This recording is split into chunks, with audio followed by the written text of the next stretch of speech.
ቅዱስ ገብርኤልና ቅዱስ ሩፋኤል ያደረጉልኝን ታምር ልንገራችሁ። እንደው ስሙኝማ አሁን እዚህ ጋር ያለሁበት ቦታ ትልኝ ምናምን ስለሚበዛው እንዲህ ከልከል እያረኩ ነው ማወራችሁ ቅር እንዳይላችሁ።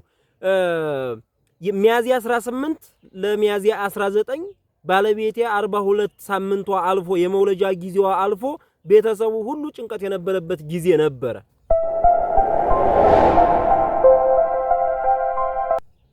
ቅዱስ ሩፋኤል ደግሞ ምን አረገልህ የሚለውን እነግራችኋለሁ።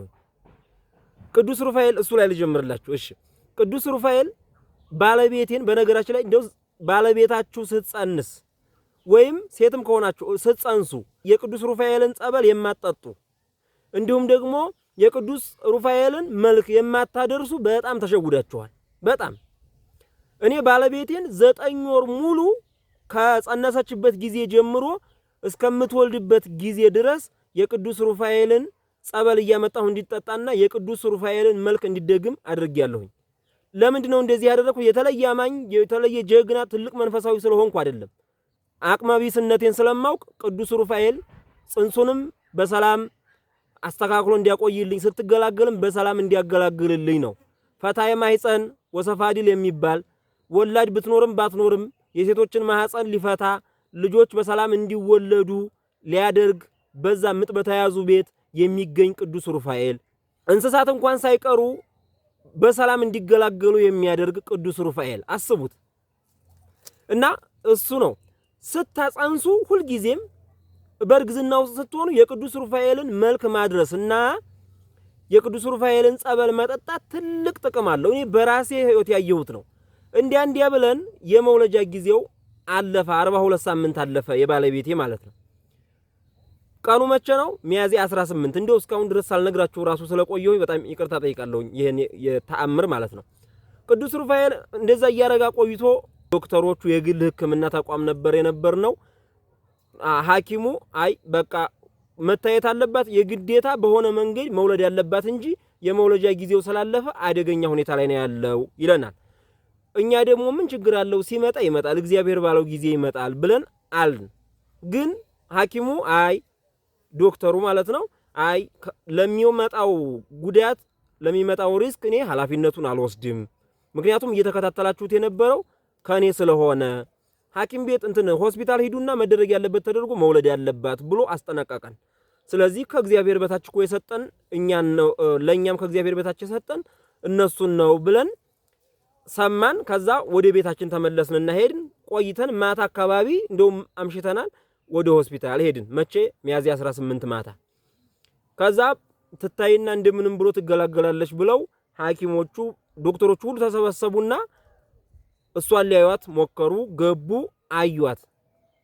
ከዛ ሲያዩት ምን ቢሆን ጥሩ ነው? እኛ ደግሞ የሄድ ነው ቅዱስ ገብርኤል ስለሆነ ቅዱስ ገብርኤል ደግሞ እኔም የተወለድኩበት ያደግኩበት ነው፣ ባለቤቴም የተወለደችበት ያደገችበት ነው። ግን አንድ ሰበክ አይደለንም። እሷም ሌላ ሀገር ቅዱስ ገብርኤል ያለበት ቦታ ነው ያደገችው፣ እኔም ሌላ ቦታ ቅዱስ ገብርኤል ያለበት ቤተክርስቲያን አድገን ቅዱስ ገብርኤል እሷም በሰንበት ትምህርት ቤት ነው ያደገችው፣ እኔም በሰንበት ትምህርት ቤት ነው ያደግኩት። አገናኘን ማለት ነው። እሷም በጣም ጎበዝ አማኝ ናት። በጣም ከኔ የተሻለች የምታምናት የዋህና ቀናት ባለቤቴ ማለት ነው። እኔ እንደውም ሰነፍ ነኝ ከሷ አንፃር እና እሷ ነው አገናኝቶን ከዚህ ደረጃ እንድንደርስ ያደረገ ልጅ ከመውለድ ደረጃ ማለት ነው። እና በዛን ጊዜ ቅዱስ ገብርኤል ስለሆነ ቅዱስ ገብርኤል ይረዳናል በእርግጠኝነት እንሂድና ቅዱስ ገብርኤል በተአምሩ ይገላግልሻል ብለን ቅዱስ ገብርኤል ስለሆነ ተማምነን ሄድን ማለት ነው ወደ ሐኪም ቤቱ። አሁን ከዛ ሄድን። ታየች። ስትታይ ማህፀኗ ከፍቷል። ምን ልትወልድ ማለት ነው። ማታ ላይ 3 ሰዓት አካባቢ ስትታይ ማህፀኗ ከፍቷል። በጣም ተደሰትን። ሐኪሞቹ ራሱ በጣም ገረማቸው። ኋላ በቃ ትደርና ምጧም ከመጣ እናዋልዳታለን ምናምን ብለው ተኝተን አደርን ማለት ነው። የኔ እናትና እሷ እኔ ነን የነበርነው። ከዛ ጧት ላይ የምጥ መርፌ ይሰጣት ብለው የምጥ መርፌ ሰጧት። የምጥ መርፌ ሰጧትና የምጥ መርፌውን እየወሰደች የተወሰነ ጊዜ ቆየች። እኔ በዛን ጊዜ የቅዱስ ሩፋኤልን ድርሳን አደርሳለሁኝ፣ የቅዱስ ሩፋኤልን መልክ አደርሳለሁኝ፣ እንደዛ የቅዱስ ገብርኤልን መልክ አደርሳለሁ፣ የቅዱስ ገብርኤልን ድርሳን አደርሳለሁ። በዛ ወገቧን ምናምን ሆዷን እያሻሸው ምናምን በመጽሐፉ እጸልያለሁ፣ እሷንም አይዞሽ እላለሁ ምናምን እንደዛ እያል 6 ሰዓት ሆነ። 6 ሰዓት ሲሆን ምጥ በጣም ገፋ፣ በጣም እንትን አላት ይገፋት ጀመረና እንትን ተጀመረ ለመውለድ። ከዛ 6 ሰዓት እንደዛ ሆና የሆነ በተወሰነ በደቂቃ ልዩነት የሆነ ፑሽ አረጋታል በጣም እንትን ትላለችና 6 ሰዓት ተጀመረ። 7 ሰዓት ላይ ዕለተ የቅዱስ ገብርኤል ዕለት ማለት ነው 7 ሰዓት ላይ ተወለደ ልጅ፣ በሰላም ተገላገለች። ቅዱስ ገብርኤል እንደዚህ አድርጎ ጊዜው አልፏል። ያንን ኦፕራሲዮን ተደርጋ ልትወልድ በጣም ፈርተን በጣም ተጨንቀን ቤተሰቡ ሁሉ የነበረውን ቅልል አደረገውና ጭንቀቷ ከ15 ደቂቃ ከ20 ደቂቃ በማትበልጥ ምጡ በተጀመረ 1 ሰዓት ባልሞላ ጊዜ ውስጥ ቅዱስ ገብርኤል በሰላም እንድትገላገል አድርጎ ባለቤቴን ልጅ እንድታቅፍ ልጅ እንድናቅፍ አደረገን ማለት ነው። እና ካረገዛችሁበት ወይም ከጸነሳችሁበት ጊዜ ጀምሮ የቅዱስ ሩፋኤልን ጸበል እንደምን ማፈላልጋችሁ በየቀኑ እየጾማችሁ እንኳን ቢሆን ጾም እንኳን ቢሆን ጾማችሁ ጾሙ ከመድረሱ ከመብላታችሁ በፊት መቅመስ፣ ጧት ቅዳሜና እሑድ ሲሆን ምግብ ከመብላታችሁ በፊት ያንን ጸበል መጠጣት፣ እንደዛ ማድረግ፣ መልኩን ማድረስ። የቅዱስ ሩፋኤል መልክ ትንሽዬ ናት በጣም በመጠኗ ማለት ነው። ያችን መድገም ማድረስ አለባችሁ። ያን ስታደርጉ ማህፀናችሁን ቅዱስ ሩፋኤል ይባርከዋል። የማህፀናችሁ ፍሬ የተባረከ ይሆናል። የሚወለደውም ልጅ ጥሩ ይሆናል። እናንተም ምጥ ሳይጠናባችሁ ጻር ሳይበዛባችሁ በሰላምና በቶሎ ትገላገላላችሁ። ስለዚህ እንዲህ ብላችሁ ትገላገላላችሁ። ቅዱስ ሩፋኤልን የእንስሳትንም የሰውንም ማህፀን የሚፈታ በአዲስ ኪዳን እመብርሃን ተጨምራለች። እመብርሃን በኦሪት በምጥ በጭንቀት ነበሩ። ቅዱስ ሩፋኤል ደርሶ ይገላግላቸዋል። ግን ብዙ ተጨንቀው ነበር የሚወልዱት። በአዲስ ኪዳን ግን እንበለ ሕማም ተወልደ ያለ ሕማም ተወለደ ከተባለ በኋላ ጌታችን መድኃኒታችን ኢየሱስ ክርስቶስ የምጡ ጊዜ አጭር ሆነ፣ በቶሎ ይገላገላሉ። እና ቅዱስ ገብርኤል የምናከብረው አባታችን በዕለተ ቀኑ እንዲህ አድርጎ ባለቤቴን በሰላም አገላገለልኝ። ቅዱስ ሩፋኤል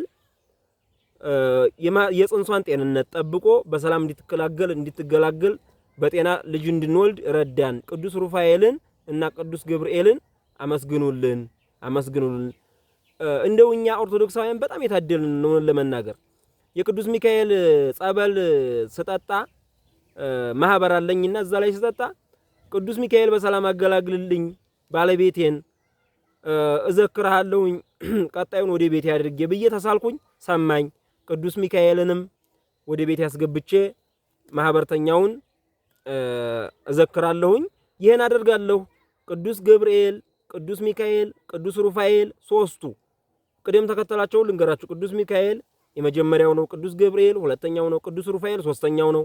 በመላእክት ከተሞች ሲሾሙ እነዚህ ሊቃነ መላእክት እኔ በህይወታችሁ ውስጥ ተአምር ከፈለጋችሁ፣ ጤና ከፈለጋችሁ፣ ትዳር ለማስባረክ ህይወታችሁን በመልካም መንገድ ለመምራት ከፈለጋችሁ የእነዚህን ሊቃነ መላእክት ጸሎታቸውን አታስታጉሉ። በወር አንድ ጊዜ ድገሙት ማለት ነው። የሚካኤልን መልክ በ12፣ የቅዱስ ገብርኤልን መልክ በ19፣ የቅዱስ ሩፋኤልን መልክ በ13 አድርሱት። ትንንሽ እኮ ናት መልኳ፣ ግን ትጠብቃለች።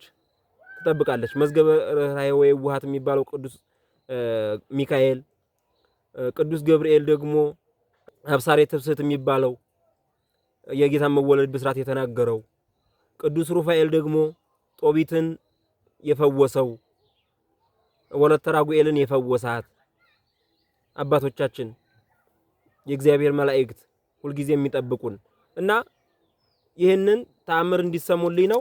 በየትኛውም ዓለም በየትኛውም ቦታ ላለ ሰው ይህንን አድርሱልኝ። ቪዲዮውን ላይክ፣ ቻናሉን ሰብስክራይብ አድርጉ።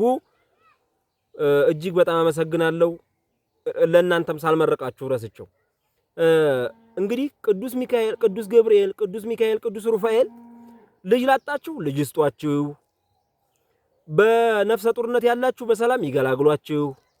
የልጅ ብቻ አይደለም የሐሳብ የጭንቀት ነፍሰ ጡር ለሆናችሁ በውስጣችሁ የጭንቀት እርግዝና ለያዛችሁ ጭንቃችሁን ገላግለው በሰላም የጭንቀታችሁን የመከራችሁን ዘመን አሳልፈው የደስታውን ጊዜ ያሳዩአችሁ። ቅዱስ ሚካኤል፣ ቅዱስ ገብርኤል፣ ቅዱስ ሩፋኤል አይለያችሁ። እኔን ያደረጉልኝን ለኔ እንዳደረጉልኝ ለእናንተም ያድርጉላችሁ። ቀስ ብዬ ነው የነገርኳችሁ። እግዚአብሔር አምላክ በቸርነቱ ቅዱሳንን የሰጠን ክብርና ምስጋና ይግባው። ወስብሐት ለእግዚአብሔር ወለወላዲቱ ድንግል ወለመስቀሉ ክቡር አሜን። ቆየን።